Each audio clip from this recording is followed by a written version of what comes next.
It has been a minute. It's been a minute since I gave the introduction, so I thought I'd come back, introduce the podcast again. Welcome back, everyone. Guess what it is now? Post-mortem. Yep, we're talking about all horror all month of October. You know, first up. Can I just say that even though this is the second year of the podcast, this is our third post-mortem. Yes. I just wanted to point that out there. So I don't know, that feels kind of cool. We've been doing it for a while. It's a real tradition. Yeah, I'm pretty excited about it. And I'm pretty excited to talk about this movie. I also got some funny family stories. And we also have our funny Tom Savini stories, I guess. I remember yours so vividly, and mine is such lackluster. We'll get to it. Oh, okay. We'll get to it. Yeah. So the short form here is what? Like, we were talking about Night of the Living Dead 90. People know that. Yep. What do you mean by short form? Well, just to do the intro, to get our general preview out of the way. We got some stories about it. I've got a lot of dinner party facts. This movie holds kind of a special place in my heart, even though it wasn't very well received at the time. It was kind of a box office flop. Even though they made it for financial reasons, it just didn't really catch on the way that they were hoping. There's so much going on with this. It's a fascinating movie to talk about, and it's a movie that people have overlooked, but I kind of feel like they've circled back. A lot of people have circled back. It certainly has its cult following, and even though it's not regarded as like one of the better Night Dead movies, even though it's officially like Romero sanctioned, it's still, considered a pretty good movie in the zombie genre. Yes. Well, I mean, I agree. And that it's, for me personally, this is Night of the Living Dead. This is the first Night of the Living Dead that I saw. And it was years later that I went back and watched the original. In fact, you have to understand, like, people might laugh. Like, when I saw this, I always thought that this was the Night of the Living Dead that they were referring to. Oh. And that there wasn't a Night of the Living Dead before this. Now, why is that weird is because people would scoff at that today because we have the internet. We have, like, an easy way to, like, research this stuff. Right, but right. This movie came out in 1990. I was 9 or 10 years old. The internet was black magic. It was like, what? What is this alchemy? Yeah. Like, you heard about it in movies, but it was like the military had it, So ARPANET, like, yeah. Yeah. So it was not even, there wasn't, what I'm saying is there wasn't a way to know. Like, you would have to have that information, like, handed to you, like, as a 10-year-old, So, Mm-hmm. And then I didn't even know that George Romero was a guy until soon before college. So, like, I just thought that this was a zombie movie. It didn't have any connection to any person named George Romero. I had no idea who that was. So it was just you created in a can make fun vacuum of for me you now. to consume. Well, it's really funny. I'll get into the story after our news segment, but the story revolving how I watched this movie is kind of funny, Oh, so okay. it illustrates a lot. It's a little meandering though, because I got to set it up, but we'll get there. All right. So, well, I think that's a great place to put a pin in that, and then we'll do some news and then jump right back into the horror of Night of the Living Dead. All right. News? You got something? yeah, I actually just found something too. So, Oh, okay. But it's exciting. Well, I'll say it real quick. Does it have to do with Trick or Treat, the movie? Mine? No. Yeah. Okay. No, this is going to be short and sweet. Elon Musk offered to buy Twitter again. No one cares. Crickets.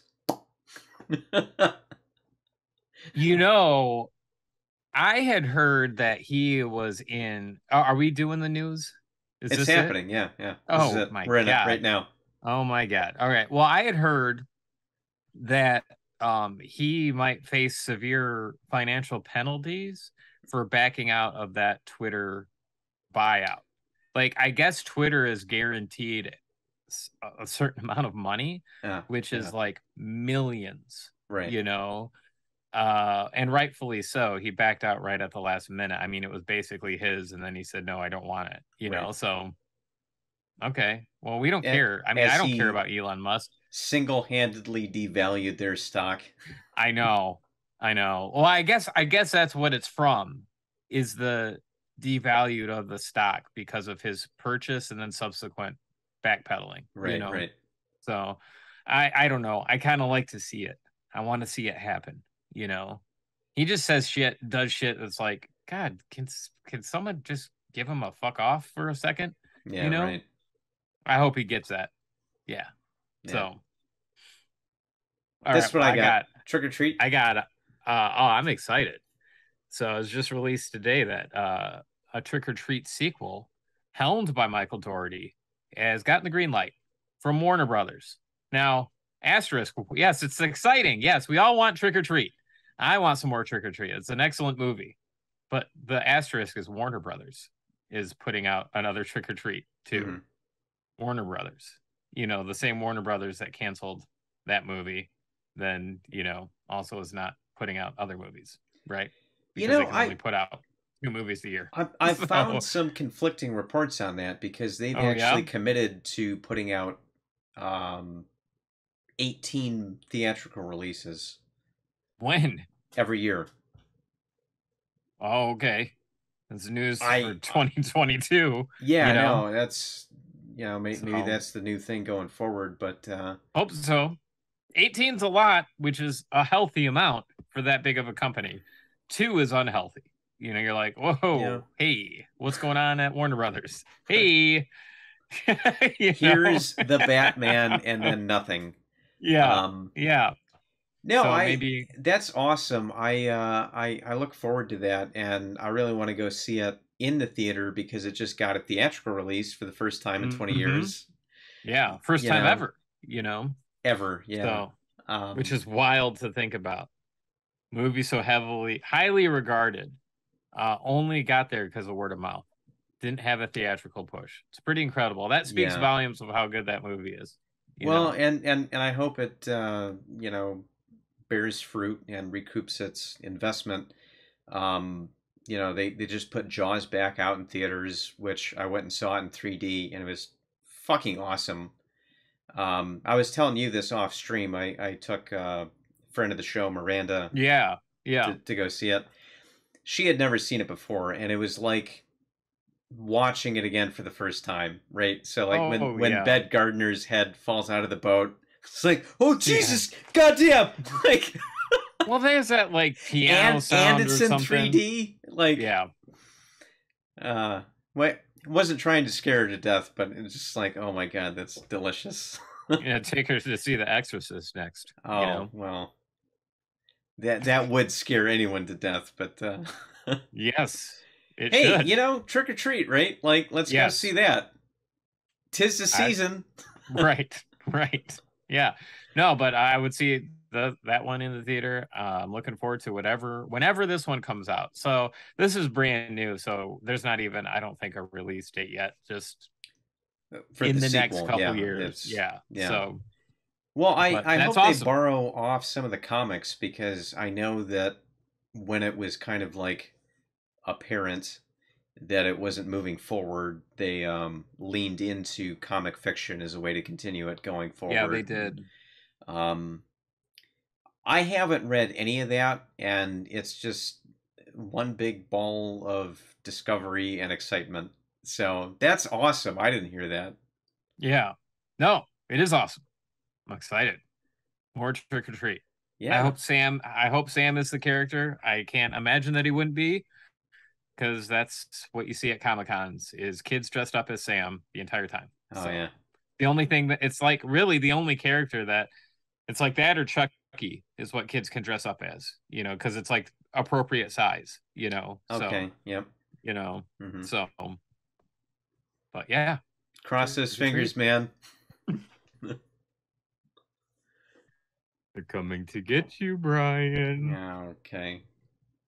Yeah, I got to. I got to. It's in the it's law. It's like jury duty. It's Right. what's mildly depressing is that this movie is older than the original was when they remade it. So the original black and white movie was 22 years old in 1990 when they remade this. Well, 89, 90, whatever. But then this came out in 90 because like people call it Night 90, and now we're like 32 years removed Right. from when this came out. Oh man, that's kind of that's the kind of thing where it's like I just feel like like hey, that movie like Night of the Living Dead. Right. He's such a goofball in Return of the Living Dead, Right. but that's a conscious reference. I don't know. I love all that, but yeah, I don't know. So you had a story about seeing this for the Yeah, first I think it time. was. Well, yeah. Well, when I saw it for the first time, I think my dad was mildly depressed. For what it was really funny. Now, like, you have to understand. I think I think Brian and we both look really young and we can pass for a lot younger than what we are. But like when we were growing up, and Brian can attest to this, like if we were wanting to figure out what we were going to watch during like October or on Halloween, we had to have this thing called a TV guide, and it was a fucking magazine, right? Yeah. You remember this? Oh yeah. For me, they you get them and you'd kind of like actually circle the date and time that something was going to come on that you were interested in. And so I still know those days of the TV guide, or the TV guide channel, and you just sat there for 5 minutes while this fucking prompter rolled through of all the channels. Mm-hmm. But anyway, so I had figured out what I wanted to watch, and it was, you know, the standard fare, some Halloween movies, or Nightmare on Elm Street, that sort of stuff. Saturday morning cartoons, Elm Street, Right, playing the right. week out. That's probably why I don't like cartoons. It's probably because I didn't watch them as a kid. It's probably it. But that's a side note. So, anyways, my dad gets so damn excited because he realizes that Night of the Living Dead is like one of these movies that they're going to show, right? He is pumped. He remembers this movie from his childhood, and he was so excited to show me it, right? Mm-hmm. So he's like, "Hey, you want to watch this?" I'm like, "Sure," right? As a 9 or 10-year-old, whenever this movie came out, or whenever it was on TV, it might have been later than 1990, but not by much. But so the movie begins, and he's confused.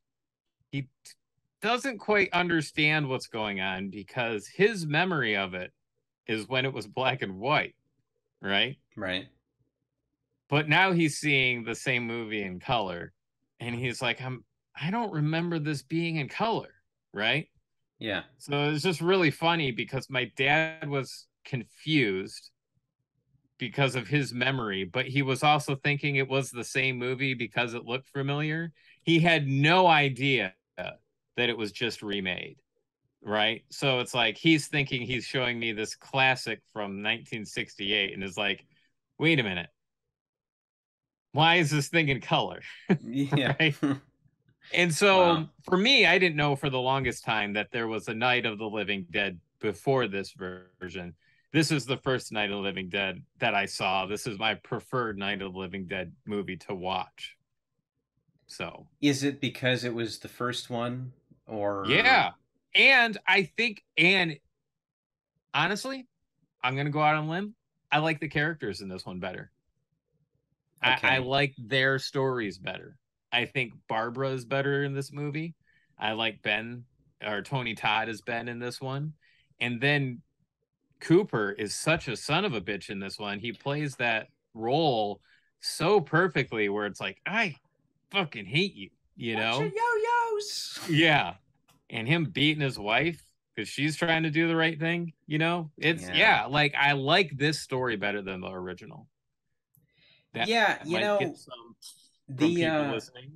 The characters change but don't for the most part. And I think Barbara is really the only one whose character is more transformative over the other, whereas the other characters like Cooper and Ben, there's shades, right? But it's iterative, whereas Right. she's like more of the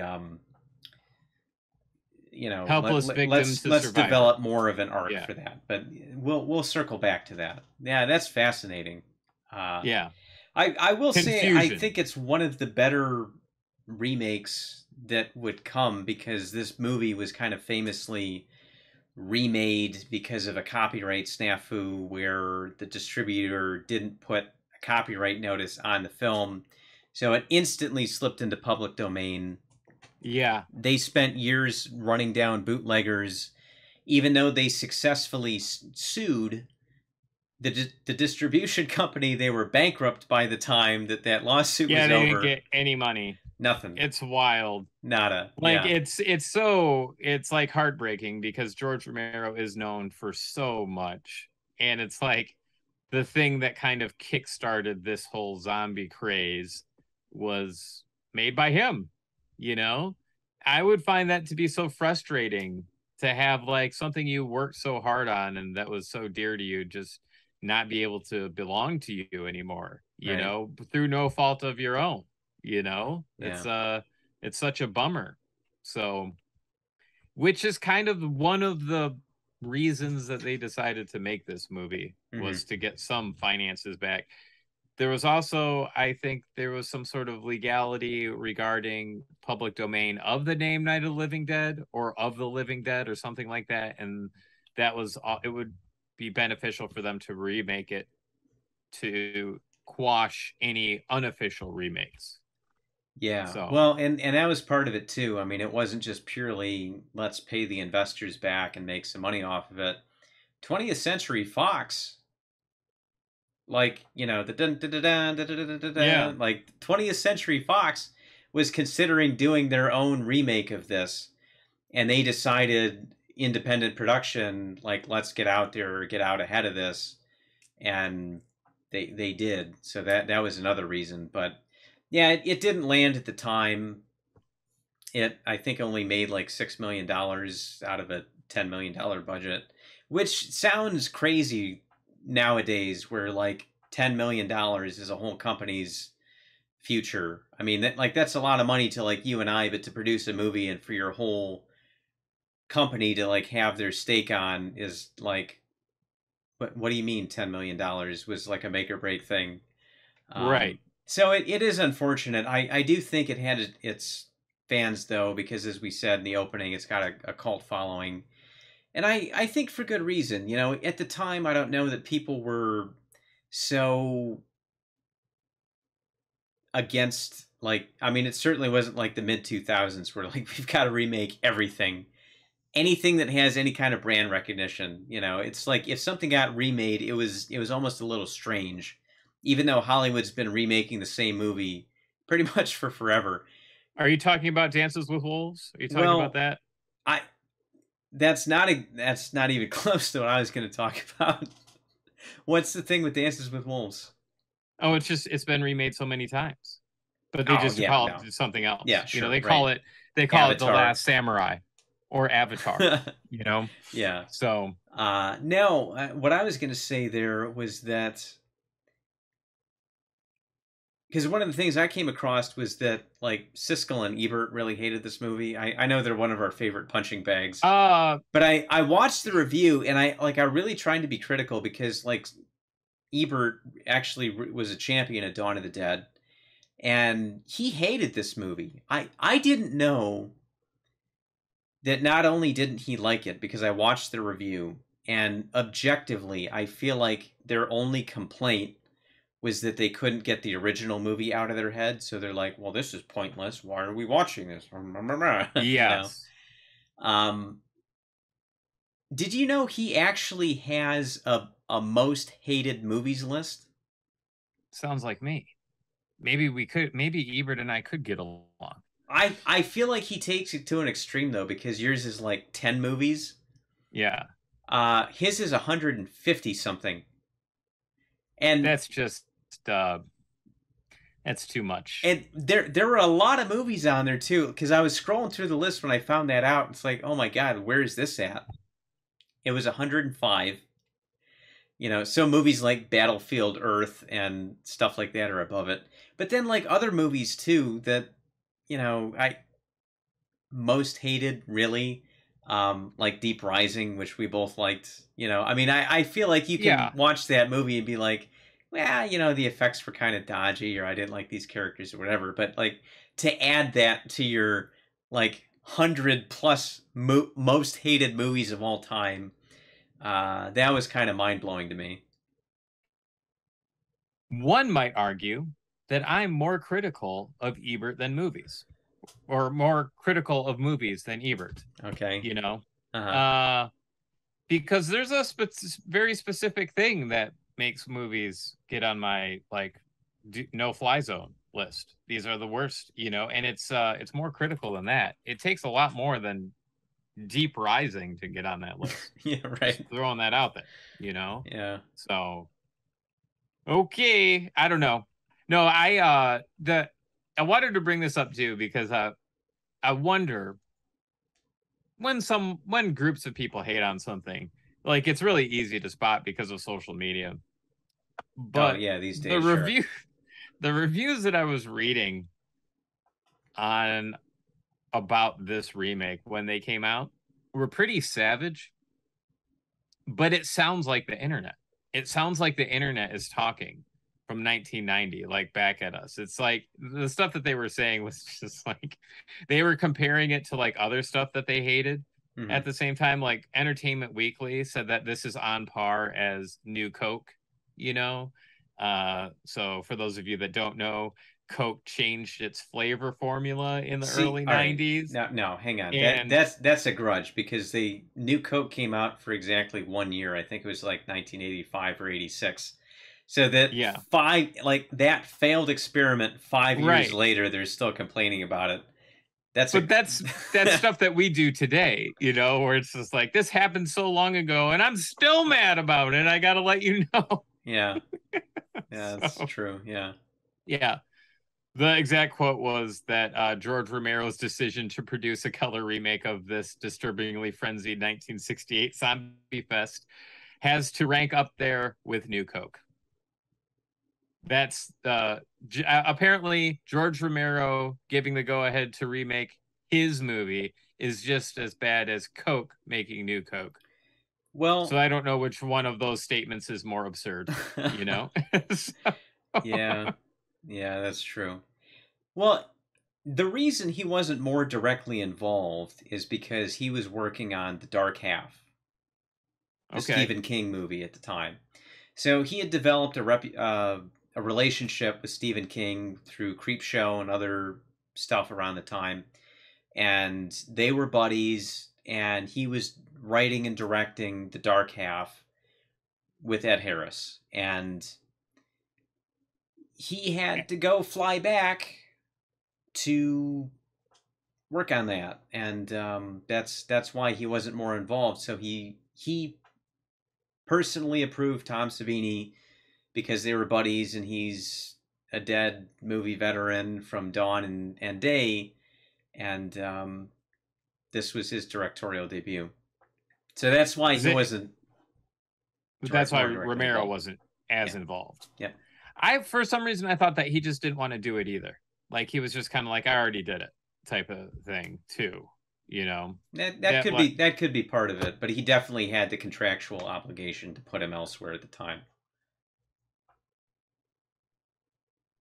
makes me think maybe uh it would have been more yeah, if he was involved. Do you think there would be any hate to it? Like if he was actually the guy behind the in the director's seat, would there be any hate to it? Well, probably.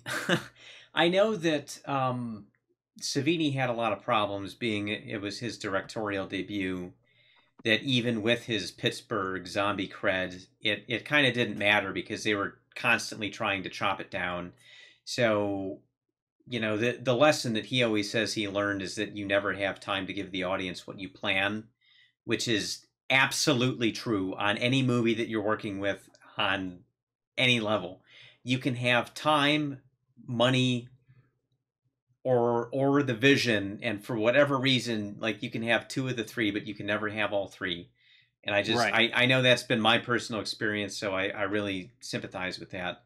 And I know that, like, being a first time director, he had no ability to push back against him.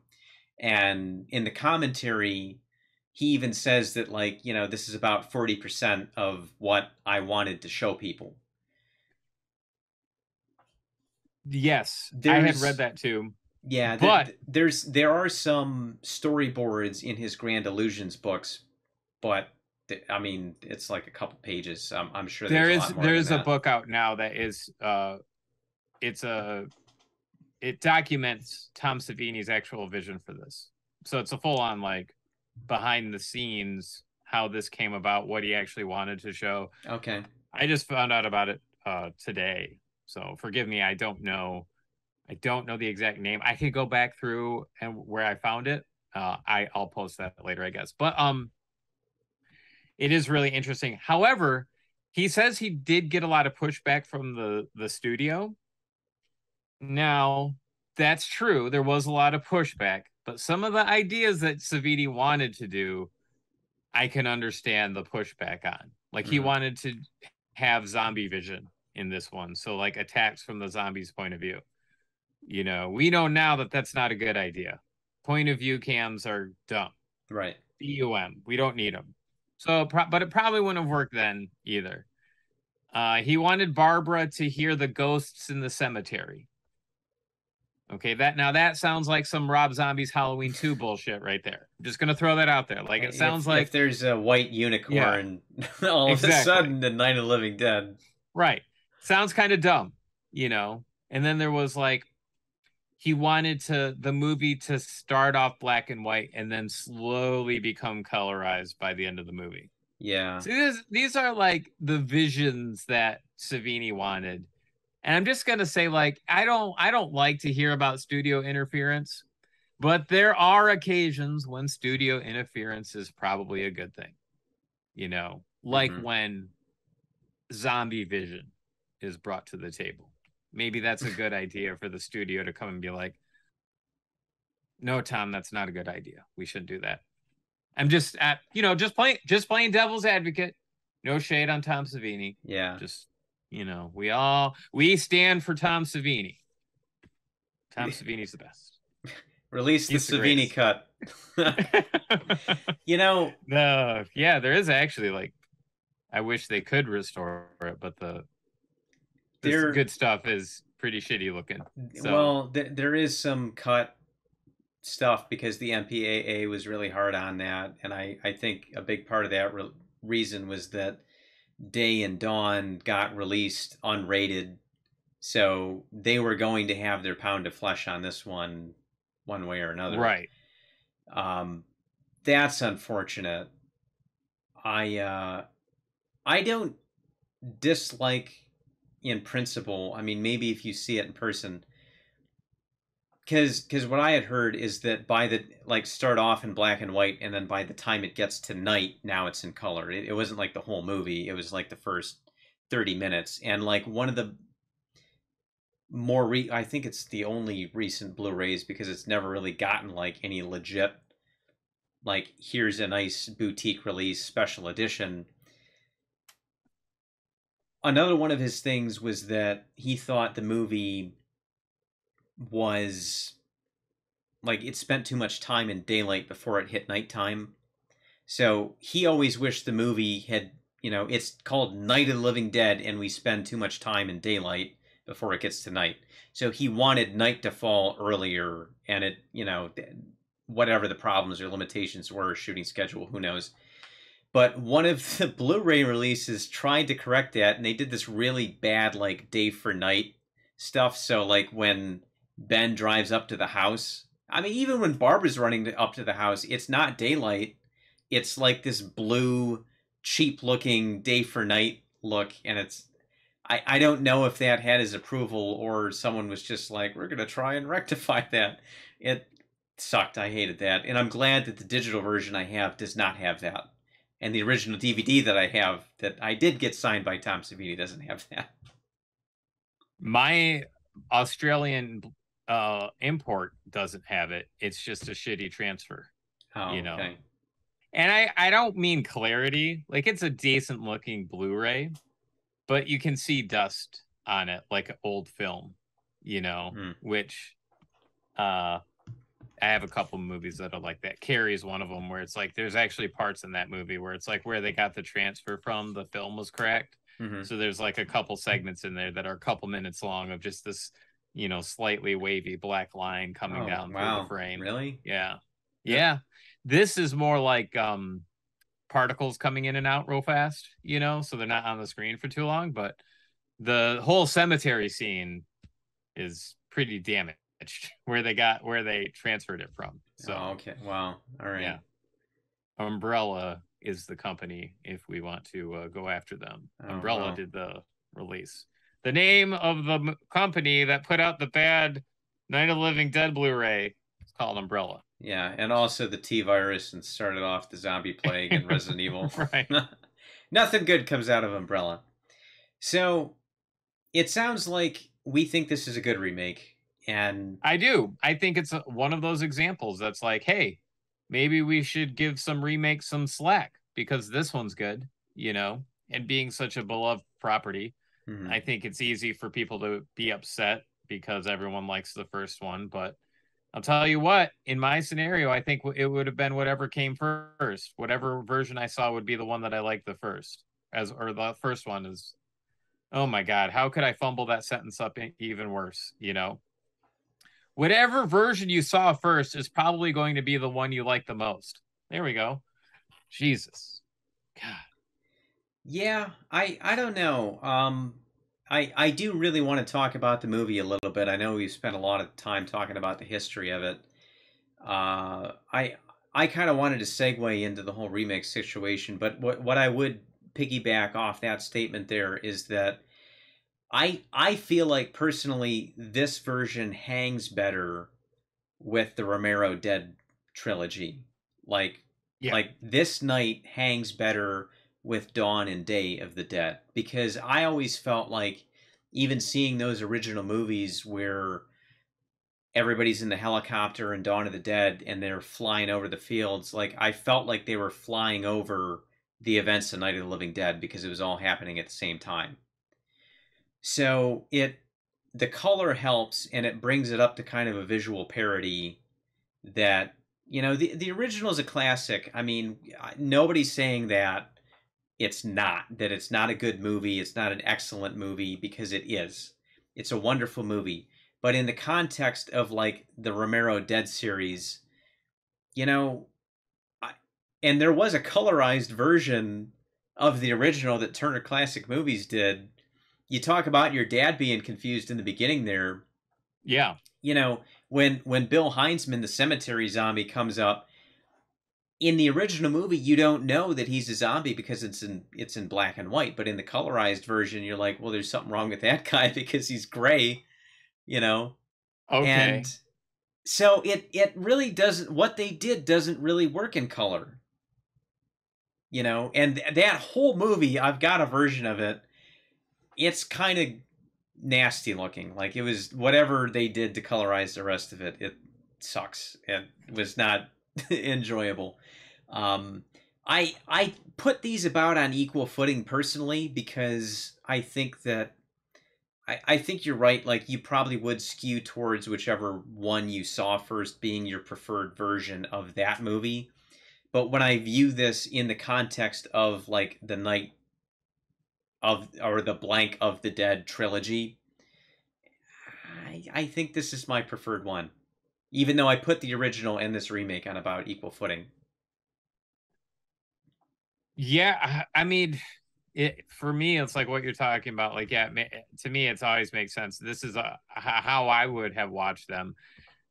But like going from this 90s version to into Dawn of the Dead and then Day of the Dead, simply because of their color, but also simply because there was a huge lack of knowledge that I had or did not know, So I would have just assumed that If there was going to be a sequel, it would be the colored version.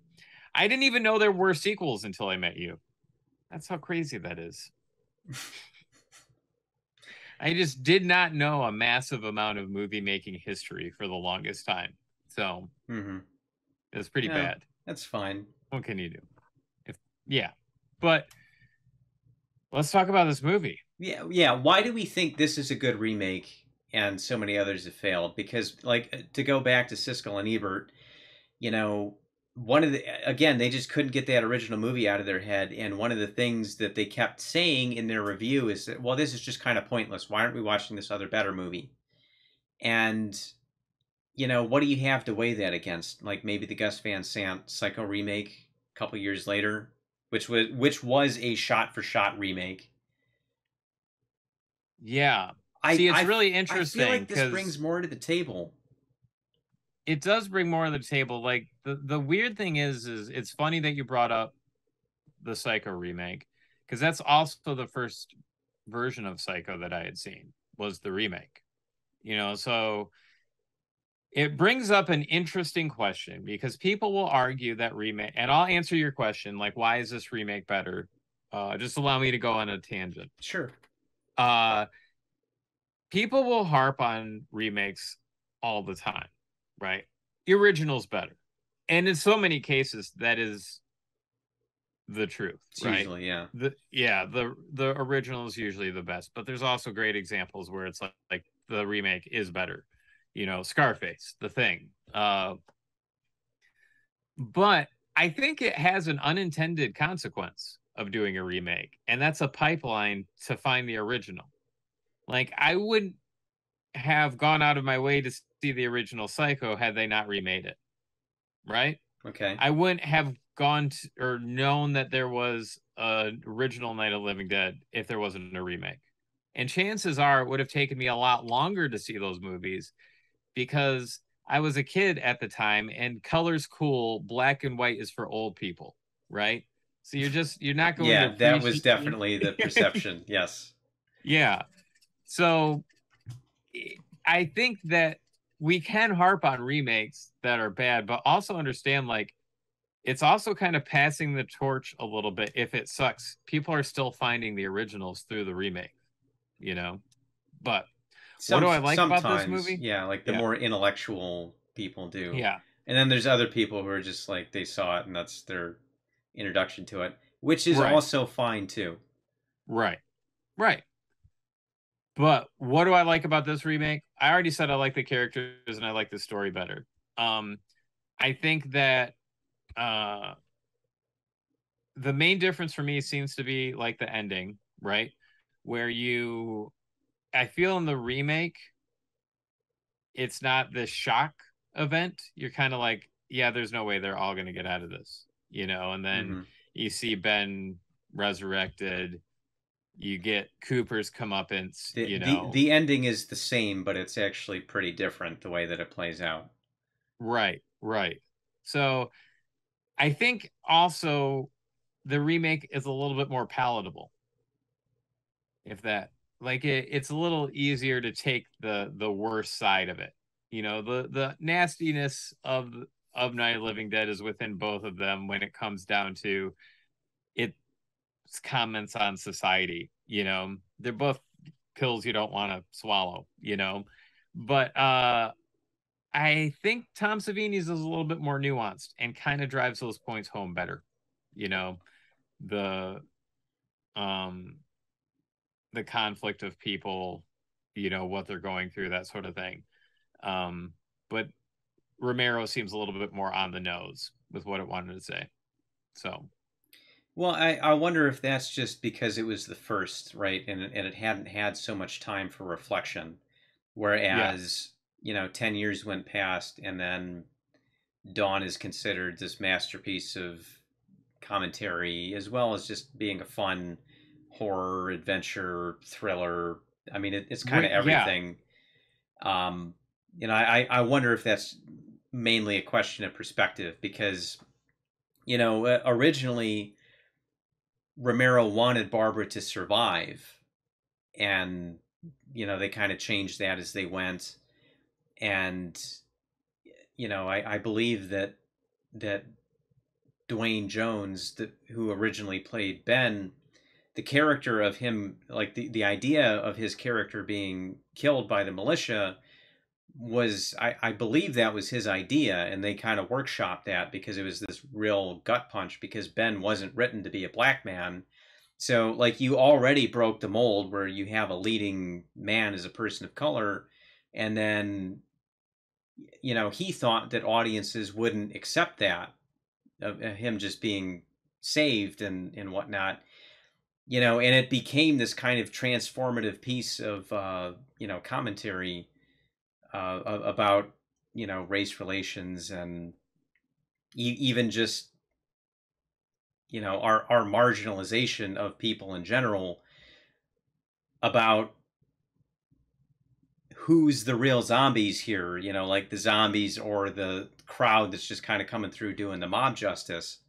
I mean, that's the kind of stuff that I feel like is kind of a happy accident that in the original was the sort of thing that really elevated it over what the original intention was. Whereas with this one, they did have their time to do it, and they kind of did it in a more, like you said, a more nuanced way, because the ending is still the same. Ben still gets shot, but he kind of descends into madness because it's his whole fight with Cooper. Cooper's the Right. one who really gets shot by the militia, but then Ben's the zombie. I feel like that the idea of him being gunned down was almost too monstrous, given that he's the real good guy in the situation, and that audiences just wouldn't have accepted that. Similar to the way that they transformed Barbara's character, because she's the other one that really has, like, she really lands in a different place compared to the original, because Judith O'Dea's character of Barbara, it just kind of becomes catatonic, and Right. people hated that. I didn't mind it in a realism sense, because people fall apart in a crisis. They go into Well, they shock, do. but I feel like that there's this thing with adventure movies, and especially with zombie fiction, where there's this kind of like wish fulfillment fantasy element that like you project upon the characters more so than other genres, so that audiences absolutely would not have accepted Barbara in the 90s to be catatonic, in shock. She had we In the time since that movie came out, you had Sigourney Weaver, Oh, Sarah Connor. Sarah Connor, yep. And you're just not going to accept that as a Friday night audience. You're not going to accept that as an any day audience, Well, that right. character And falls down. this right here, what we're talking about, is the difference in why I like one over the other. This is like, I don't like catatonic Barbara, and I think like when I see that, I'm like, wow, what a waste of a character that's so annoying. Like that character is just gonna be a hindrance to them for the rest of the movie, right? Because it's like they're all fighting for their lives, and they're like, snap out of it, Barbara, or whatever, and she's steering straight ahead while sitting on a couch. Whereas like what I thought was cool in the remake was that you see this helpless victim to, I'm going to stand up against it, to like leadership qualities, by the Mm-hmm. end of it. So you get to see this over the course of one night, this radical change in a character. And it feels like it's months of change, but yeah, it's just like 6 hours worth of shit happens. Yeah. So, and you Well, get to see that transformation, you yeah, know. and to go back to some of your changes, I think they would have undermined that with like her hearing the zombies or the ghosts in the cemetery. Even the scene where the thin zombie comes in the window and she's shooting him, Yeah. like, is he dead? Like, that's an amazing scene. That's a great scene. The original idea is that this zombie would come in the window and she sees her mother, but that goes back to what you're saying about her kind of like hearing the whispers of the zombies, and it's like, where's Johnny, Barbara? And then Right. someone shoots him or whatever happens. That just makes her seem crazy, like she's breaking down, not like she's dealing with Yeah. it in this way that she's overcoming the situation. And You know, I mean, Well, when you she, make a character crazy as well, you know, the audience isn't going to trust that. Like, we're rooting for Barbara the whole way through. Like, we're kind of seeing this movie through Barbara's point of view. So if you see her, like, we're relating to her and they're like, oh, and she's hearing things, like, it kind of puts the viewer in a weird spot, right? yeah, Because now you're watching the character you should be invested in from a distance. And I think that would be a negative in right. this situation, you know, Well, yeah, and or then this they movie. become kind of an unreliable narrator because you know that they're kind of unhinged. Yeah. So, So yeah, you could get to the end of a remake and be like, did any of it happen? You know? yeah, Because they're right. crazy to begin with. Be Maybe like it was all Friday the just in their 13th dream. part 2. Like, "Oh, Muffin, you're back. We love you." Yeah. They're dead. They're all messed up. Hey, but that Muffin survived. Like, damn it. I was gonna ask, this is gonna put you on the spot. You reference so many things and half the time I don't know what they are. It takes me a minute to Okay. know what they're from. Uh-huh. I wonder if like the audience is just totally a million times faster than me. You know, they're like, I get it. I bet you they are. I bet you they are. You They're know, like, I don't oh, know. the Drop other a thing on comment Matt doesn't below. understand. Probably Matt not. I doesn't don't know. understand this one either, does he? We're just all confused, but we can jump back in the video for 5 seconds and be Yeah, fine with that. yeah. Oh boy.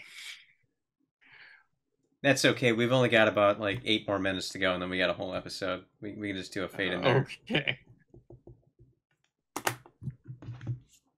I feel Put it like in a blooper reel. Put it I've in a got a blooper lot reel. more to go over here, but you know it's What do you totally got? fine. Oh, just on and on and on. Oh, hit me with it. Let's get it all out. What do you got? Oh, Hit just in dumb rapid shit. succession. Just dumb shit like Iron City beer, the shirt that Tommy was wearing. Like that Yeah. that's actually the same beer that the militia was drinking in Dawn of the Dead. You know? Oh, nice. No, I thought that there were like Easter eggs in this movie that relate to the other ones. Like, wasn't the helicopter flying supposed to reference a helicopter in one of the other ones? I would presume Dawn of the Dead, although I think there was a helicopter that flew over in Night of the Living Dead. And I know that most of the people involved with Night were brought back or asked back in some capacity just out of respect. Bill Heinzman, the cemetery zombie, he's one of the few that didn't come back anywhere because like the original Johnny is like oh they're dead, they're all messed up. Like Mm-hmm. that's the original Johnny. For the longest time I thought that was oh what's his name?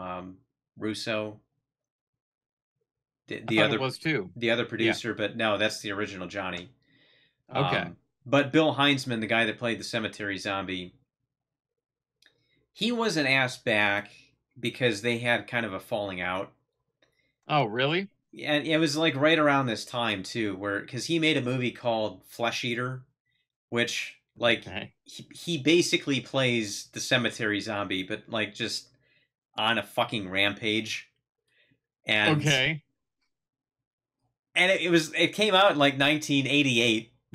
It's I don't know, it's entertaining, it's trash, it's not a good movie, but it's like it's one of those things where like you can watch it and it kind of like oh, maybe this is what happened to the cemetery zombie after, you know, like this movie went on and followed him as this like main zombie or something. But it's entertaining. It's not a good movie, but you know, if you're kind of like a Night or of blank of the Dead completist, you should definitely check it out. I think it's on Tubi right now.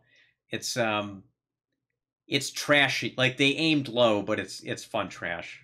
But in the time since, I know that they've made up, so you know they're on good terms because he came back to film like the I don't know 30th anniversary scenes reprising the cemetery on that awful DVD that none of the extra footage matched like Night of the Living Dead. Yeah. Yeah. Yeah, the less said about that, the better.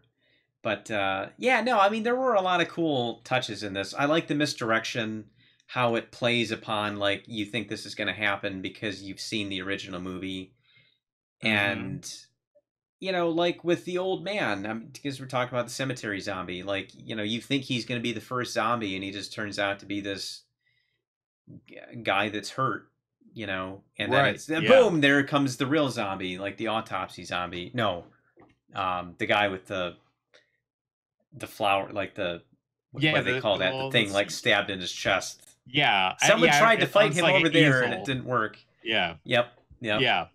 yeah, yeah. No, I that's one of the big reasons that I like this one over the other one is the makeup I love in this one. It's so gross.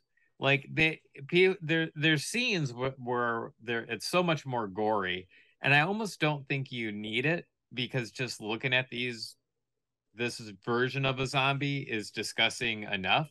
Like, I mean, there's that one guy that like slams his face on the window, right? And then it's yes. just like smeared goo and stuff that goes onto the window, and it's like, yeah, that's skin, Hmm.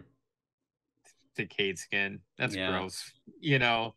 So that's what I like. It's got that creepiness vibe. And I also feel like this was they're like, hey, when Walking Dead came out, they're like, what should we make our zombies look like? Yeah, just make it look like Night of the Living Dead 90. That's what I feel like all the zombies are now.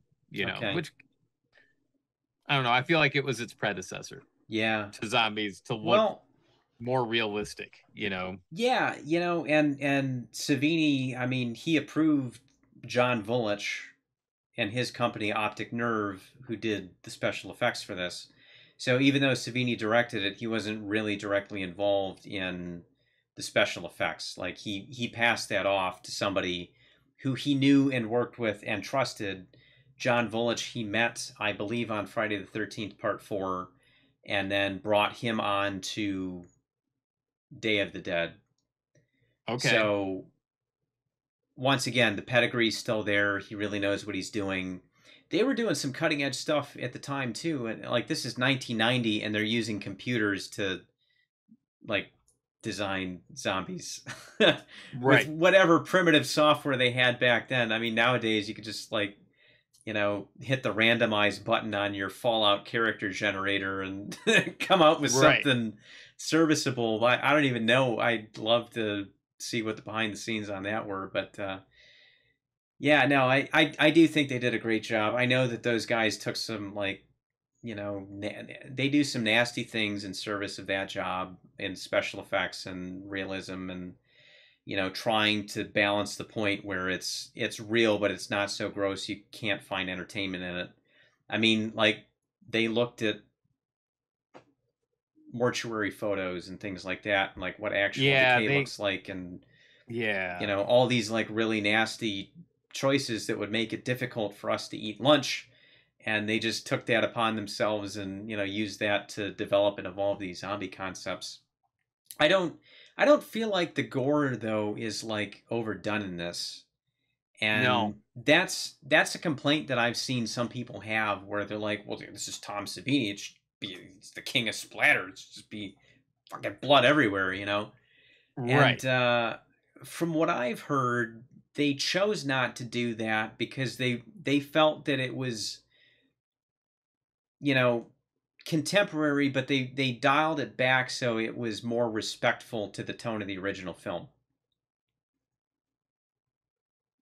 I mean, that makes sense because there are some sequences where it's like, well, Jesus, that was intense. Hmm. But it's only in a couple sequences that got edited down a little bit. I don't think that there was more splatter. I don't think that the movie was designed that way. Hmm. Um, I'm kind of glad it's not this because I think with the effects the way they are now, and you were to add like that goriness of splattering things everywhere, I think this would have just been in movie jail for the rest of its life. Like they're like, nope, it's just not coming out, you Yeah, know. right. Yeah. So I think it was the right call in the end. Um, and on top of that, it's one of those things where it's like, I don't need it for this movie. Right. I don't feel this movie's missing anything the way that it is. Uh which is fine. This is, I think, as best as you could get for a remake like this. I have a lot of high praise for this movie, is what I'm saying. Hmm. I What we said before, it got a complete bad rap, and there was a lot of venom towards this movie, and I think a lot of it was undeserved. I don't think people were seeing this movie for what it was. They were just mad that it was a remake of a classic, you know? Yeah. Yeah, I agree. And that's unfortunate. I don't necessarily think it's better. I just think it's different. It's certainly more intense. And I kind of feel like the 90s were probably the last time that this probably could have been remade in the same spirit as the original, because I mean, you go much farther past that in history and we've just got way too much technology with the Yeah. phones and this communication or that or whatever, traffic cameras, blah blah blah. I mean, I don't care that you're in rural nowhere, like you would have to address that, and this sense of isolation wouldn't be nearly the same. What I like personally about both versions of Night of the Living Dead, and they were the first people to do it, so they beat everyone else at the punchline. It's not about crazy action. I mean, you've got Right. the horror of the situation, and that's kind of all the gore that you need. It's really just kind of like panicky people panicking in a crazy, supernatural, unprecedented situation. I like that people aren't instantly experts at shooting guns and just like The Walking Dead, we introduce a new character and they're just instantly Clint Eastwood, like firing off headshots left, right, and center. I mean, Yeah, but you also hate to see the person that can't do shit. Like, I feel like that's why these movie or these shows kind of suck, in my opinion, is that's where because that. you can only get one-dimensional characters. Yeah. Oh, he's the guy that's good at the thing, and everyone Or loves they're the him, guy that's good at or nothing, but and everyone hates him. yeah. So it's like you can only make one character in all of the Walking Dead stuff.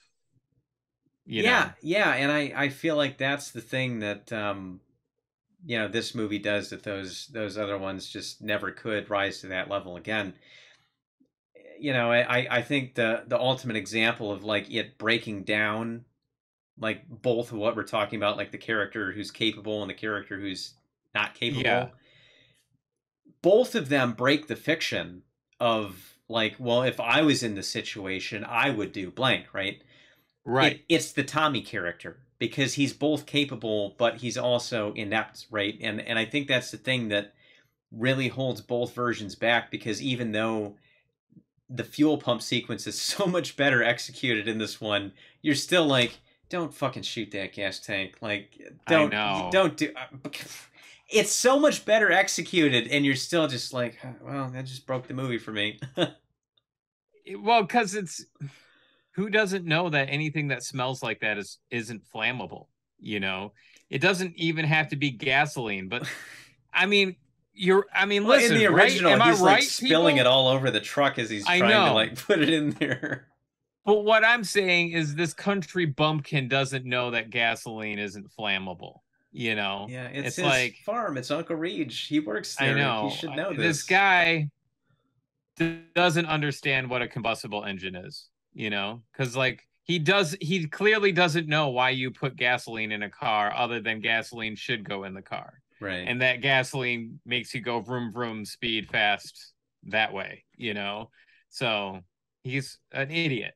I hate this character. I hate him in both versions because it's like, how do you not know? And how does your girl not know? She's actually the one driving the car. So she actually knows to hit the gas and you go forward. Yeah. Now I'm sounding like I'm a hater on this movie, but Well, I hate this it's this part. character. It's this part. Yeah. Yeah. Ben's great. This was Tony Todd's first horror movie. He was amazing. I mean, like real tears at different points. Yeah. Um, Yeah. his emotions are like really palpable. I love that. Some people harp on the him yelling at Cooper and everything. It's, I don't know, it works. Like it's that, but it's more intense. It's the original movie, Right. but it's more intense. And I like them both for different Yeah. reasons. I think the original is a classic. You're never going to meet that.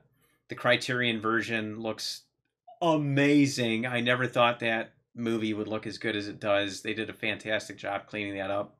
So if you've never seen it, don't just go to Amazon Prime and look up Night of the Living Dead. Like, track down the Criterion version of Night of the Living Dead, the black and white George Romero one.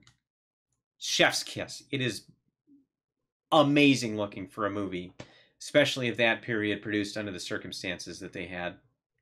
Yes. This one, it's I'd watch them both about equally. I mean, we've said it, you know, it just kind of depends on the day you catch you. You like them both for different reasons. I like that one because of, you know, it's a classic for great reasons, and this one I feel like hangs better with the trilogy. So if I'm going to watch the trilogy, I think I'm going to lean into this one. But if I just want to see Night, I'm probably just going to watch the black and white one. See, I would go 9 times out of the 10 the 1990 version. Okay. And it's kind of it is like that for me because I have a version of Night of the Living Dead. It's not the Criterion version, but I've watched it like twice. I've owned it for 3 or 4 years. So, but I tend to watch this remake like once a year at least. So bad transfer and all. It's still the same version. It's a good movie to watch during the fall. Oh yeah. Spend a couple bucks, buy the digital one on Vudu. It's probably better than whatever version you have.